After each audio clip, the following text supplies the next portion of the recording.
তার বিরুদ্ধে ওঠা অভিযোগ রীতিমতো ভিত্তিহীন। তবে যেহেতু জেলা শাসকের কাছে তার বিরুদ্ধে বিভিন্ন অভিযোগ করা হয়েছে, এ ব্যাপারে সরকারিভাবে তদন্ত হলে তার যথাযথ উত্তর দিতে প্রস্তুত তিনি। শনিবার সাংবাদিকদের মুখোমুখি হয়ে একথা জানালেন কোচবিহার 2 নম্বর ব্লকের বিডিও বিশ্বজিৎ মণ্ডল। তিনি বলেন, তার বিরুদ্ধে এক অংশের সংবাদ মাধ্যম যে প্রচার করছেন তা সার্বিক বা মিথ্যে। তার বসার ঘর পরিবর্তন করা প্রসঙ্গে এদিন বিশ্বজিৎ বাবু বলেছেন যে ঘর তার চেম্বার হিসেবে ব্যবহার করা হতো, সেই ঘরের পুরুষরা অত্যন্ত ছোট, সঠিকভাবে সভা করা যায় না। এবং শুধু তাই নয়, তার সাথে কেউ সাক্ষাৎ করতে এলে অপেক্ষা করবার জন্য নির্দিষ্ট কোনো বসার জায়গা ছিল না, তাই তার চেম্বারটি পরিবর্তন করা হয়েছে। এছাড়াও গোডাউন থেকে বিভিন্ন পুরনো জিনিসপত্র সহ কাগজপত্রাদি তিনি নিজের মতো করে বিক্রি করেছেন বলে অভিযোগ আনা হয়েছে। তা নস্যাৎ করে দিন ভিডিও বলে, সমস্ত বিষয়টি পঞ্চায়েত সমিতির সভায় সিদ্ধান্ত হবার পর সেগুলো টেন্ডার প্রক্রিয়ার মাধ্যমে বিক্রি করা হয়েছে। আর যারা তার বিরুদ্ধে অভিযোগের আঙুল তুলেছেন তারাই এই সিদ্ধান্ত স্বাক্ষর করেছেন বলে দাবি ভিডিও। তিনি আরো বলেন যে এই জিনিসপত্র দিয়ে বিক্রির জন্য ওপেন টেন্ডার নোটিশ করা হয়েছিল এবং এক সংবাদপত্রেও বলেছে। আর এই বিষয়গুলি নিয়ে জেলা শাসককে যেহেতু অভিযোগ জানানো হয়েছে, সমস্ত বিষয় নিয়ে তিনি তদন্তের মুখোমুখি হতে রাজি রয়েছেন বলে এদিন স্পষ্ট জানিয়ে দেন।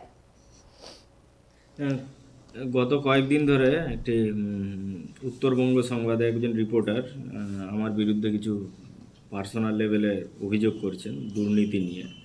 তো আমার মনে হলো যে অফিসিয়াল ওয়ার্কসের তো চলেই, তার আগে আমাকে পার্সোনালি উনি যেরকমভাবে লিখছেন, আমার মনে হলো যে একটু ক্ল্যারিফিকেশান করা দরকার ফর সেক অফ এভরিওয়ান। তো সেটা নিয়ে আমি আপনাদেরকে বলতে চাই যে যে অভিযোগগুলো করা হচ্ছে আমি সব ডিনাই করছি। এক এক করে যদি বলি যে শীততাপ নিয়ন্ত্রিত কাচের ঘরে অফিস চত্বর বানানো, আপনারা এই চেম্বারে বসে আছেন, দেখতেই পাচ্ছেন এখানে কোনো এসি লাগানো নেই। হ্যাঁ, নতুন একটা বিল্ডিং হয়েছিল, এর আগে আমরা বিডিও সাহেবের চেম্বার যেখানে ছিল বহুদিনের পুরনো চেম্বার, এবং আস্তে আস্তে অফিসের স্টাফ অ্যাডিশন হতে হতে এখন এত স্টাফ হয়েছে যে আমার চেম্বারে সব স্টাফদেরকে নিয়ে বসেই কোনো মিটিং করা যায় না। তার উপরে লোক ডেপুটেশন দিতে আসে, তখন বসানো যায় না। তার উপরে ওখানে কোনো ওয়েটিং জায়গাও নেই, লোকের কেউ এসে আমার সাথে যদি কোনো মিটিংয়ে ব্যস্ত থাকে 5 মিনিট দাঁড়ানোর জন্য। সেই জন্য সিদ্ধান্ত নিয়ে এখানেই চেম্বারটা শিফট করা হয়েছে। নিচে লোকের বসারও জায়গা আছে, দেখতে পাবেন যে ওখানে চেয়ারও রাখা আছে, মানুষের সুবিধার জন্যই করা। এটা আমার নিজের বাড়ি নয় যে আমি ভালো করে বানিয়ে নিয়ে এখানে থাকবো, কালকের অর্ডার বেরোলে পরশু চলে যাবো। তো এইরকম পার্সোনাল লেভেলে অভিযোগ কেন করা হচ্ছে আমি সেটা জানি না কিসের বেসিসে। ক্রিকেটের পিচ বানানো, তো আমাদের এখানে ক্রিকেটের পিচ কেন, ব্যাডমিন্টন কোর্টও আছে, জয়েন্ট সাহেব বাগানও বানিয়েছেন। আমরা যেহেতু এই ক্যাম্পাসে কয়েকজন স্টাফ থাকি, আমরা নিজেরাই সকালবেলা ঝাড়ুও দিই হাতে করে। তো সেই সব জিনিসগুলো একটু ভেরিফাই করা দরকার ছিল। তারপরে বলা হয়েছিল যে অফিসের নাকি অনেক জিনিস আমি পাচার করে দিয়েছি, বিক্রি করে দিয়েছি।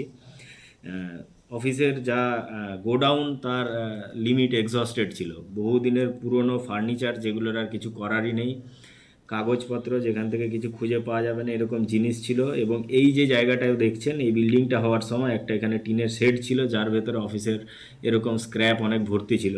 তো অবভিয়াসলি খালি করতে হতো, নয়তো নতুন বিল্ডিং বানানোর জায়গা ছিল না। পুরো প্রসেসটাই পঞ্চায়েত সমিতিতে রেজলিউশন হয়েছে, পঞ্চায়েত সমিতির অন্যান্য লোকদেরকে জিজ্ঞেস করলে জানতে পারবেন। যারা অভিযোগ করছেন তারা নিজেরাও ওই রেজলিউশনে সাইন করেছেন।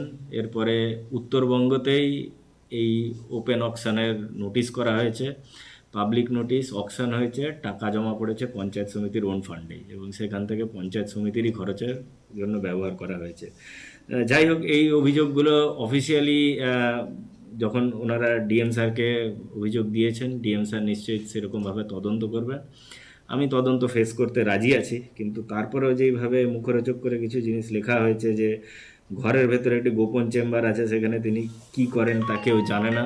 আমি সাংবাদিকদেরকে রিকোয়েস্ট করব যে একটা প্যাসেজ আছে বাথরুমে যাওয়ার আগে, হ্যাঁ, আপনারা চাইলে ভেরিফাই করে যান এবং দেখান, যাতে ফিল্ডে আমরা যখন কাজ করি সবার সাথে, তো অসম্মানে লাগে লোক এই ধরনের পার্সোনালি করলে। আর রেসপন্সিবলি একটু রিপোর্টিং করা উচিত, যে কারোর এগেনস্টে যখন একটা অভিযোগ আসছে অ্যাটলিস্ট একটু ভেরিফাই করে নিয়ে তারপরে লেখা এটা এখানে আরেকটা লেখা আছে কর্মাধ্যক্ষ যে আছে সিরাজুল হকের অভিযোগ রয়েছে ওনার ইসে অনুযায়ী হচ্ছে এজেন্ডা বহির্ভূত রেজুলেশন আপনি পাশ করে নিয়েছিলেন, এই ব্যাপারটা কি বলবেন? উনি তো নিজে সাইন করেছেন, আমার কাছে সেই কপি আছে, এবং উনি বাদ দিয়ে পঞ্চায়েত সমিতিতে আরও অনেকজন লোক আছে, তো সেটা পঞ্চায়েত সমিতিতেই উনি ওঠাতে পারতেন, অভিযোগ করেছেন।